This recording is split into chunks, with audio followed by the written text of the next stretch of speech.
First ever factory outlet Mukunda jewellers ఈ నెల 23 వరకు శ్రావణ సంబరాలు. బంగారు కోటి వెండి ఫ్రీ. డైమండ్ ధర పర్ క్యారెట్ 48,450. ఇప్పటి వరకు తన కెరీర్ లో ఎక్కువగా మాస్ సినిమాలు చేసిన రవితేజ ఈసారి ఒక డివోషనల్ మూవీతో ఆడియన్స్ ముందుకొచ్చారు.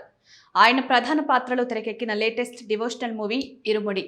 గతంలో మజిలీ, నిన్ను కోరి వంటి ప్రేమ కథా చిత్రాలతో మంచి గుర్తింపు తెచ్చుకున్న డైరెక్టర్ శివ నిర్వాణ ఈ సినిమాను తెరకెక్కించారు.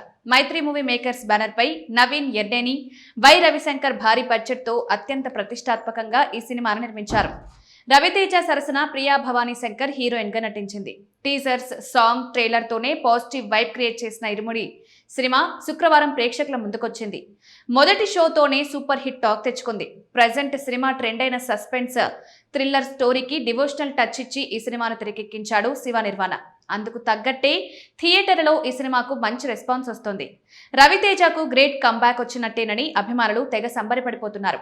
అయితే ఇరుముడి సినిమా రిలీజ్ నేపథ్యంలో సోషల్ మీడియాలో ఒక ఆసక్తికర వార్త వైరల్ గా మారింది. అదేంటంటే ఇరుముడి సినిమాకు రవితేజ ఫస్ట్ చాయిస్ కాదట.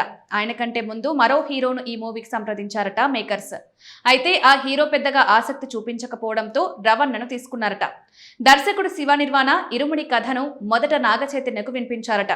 గతంలో వీరి కాంబినేషన్ లో వచ్చిన మజిలీ సూపర్ హిట్ గా నిలిచింది. దీంతో విజయ్ దేవరకొండతో ఖుషీ సినిమా తర్వాత శివ మొదట నాగచైతన్యను కలిసి ఈ ఇరుముడి స్క్రిప్ట్ వినిపించాడట.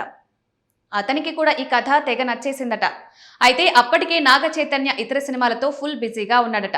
దీంతో ఇరుముడి సినిమాపై పెద్దగా ఇంట్రెస్ట్ చూపించలేదు. తర్వాతే మాస్ మహారాజా రవితేజ లైన్లోకి వచ్చాడు.